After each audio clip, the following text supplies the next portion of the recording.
রবের ডাকে সাড়া দিয়ে চলে যাই, আপনি শহীদের ভাই হবেন। আমার মাকে বলেছিল আমি যদি মা চলে যাই আপনি শহীদের মা হবেন, এর চেয়ে আর গর্বের কিছু নাই।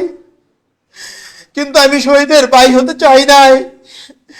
আমি চেয়েছিলাম রাজপথে বিপ্লবী ওসমানের পাশে থেকে এই বাংলাদেশকে আধিপত্যবাদ মুক্ত করতে। আমি চেয়েছিলাম ইনসাফের বাংলাদেশ যতদিন পর্যন্ত গঠন না হবে আমরা রাজপথ ছাড়ব না। কিন্তু আজকে ওসমান চলে গেছেন, আল্লাহ ওকে তার সর্বোচ্চ পুরস্কার দিয়ে নিয়ে গেছেন। শুক্রবারের জুমার নামাজের পরে সে গুলিবিদ্ধ হয়ে পরবর্তী শুক্রবার রাতে সে ইন্তেকাল করেছেন সিঙ্গাপুরে। আমাদের পরিবার, ইনকিলাব মঞ্চের ভাই বেরাদাররা আমরা ঘটনার আকস্মিকতায় ধুমড়ে মুচড়ে গেছি। আমরা এখনো স্বাভাবিক জীবনে ফিরতে পারি নাই। জানি না আমরা স্বাভাবিক জীবনে ফিরতে পারবো কিনা।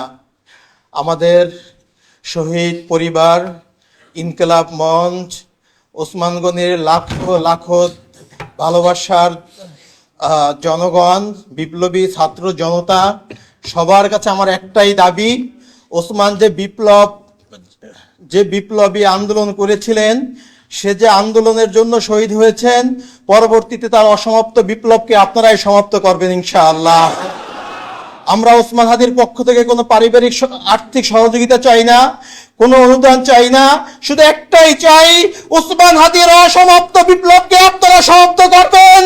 আপনারা যদি রাজি থাকেন আমার সাথে ওয়াদা করেন, ইনসাফের বাংলাদেশ গঠন না হওয়া পর্যন্ত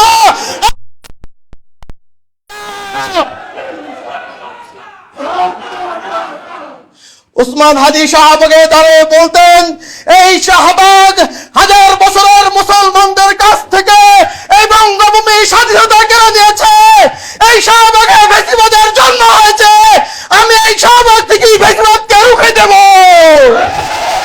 এই শাহবাগে বসে আমি নারায়ণ তাকবীর স্লোগান দেব।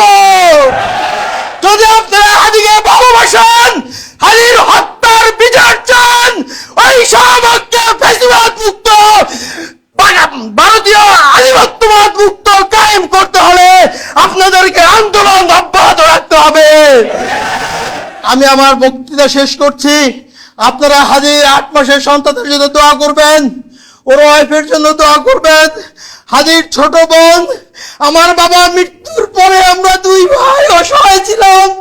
আমার ছোট বোন আমাদেরকে বড় করেছেন, তার বেতনের টাকা দিয়ে আমাদেরকে পড়াশোনা করেছেন। ও খুব বেশি অসহায় হয়ে পড়েছে, মানসিকভাবে অসুস্থ হয়ে গেছে। খাস করে ওর জন্য আপনারা দোয়া করবেন। আল্লাহ আপনাদেরকে ওসমানের স্বপ্নকে বাস্তবায়ন করার তৌফিক দান করুক। আমিন।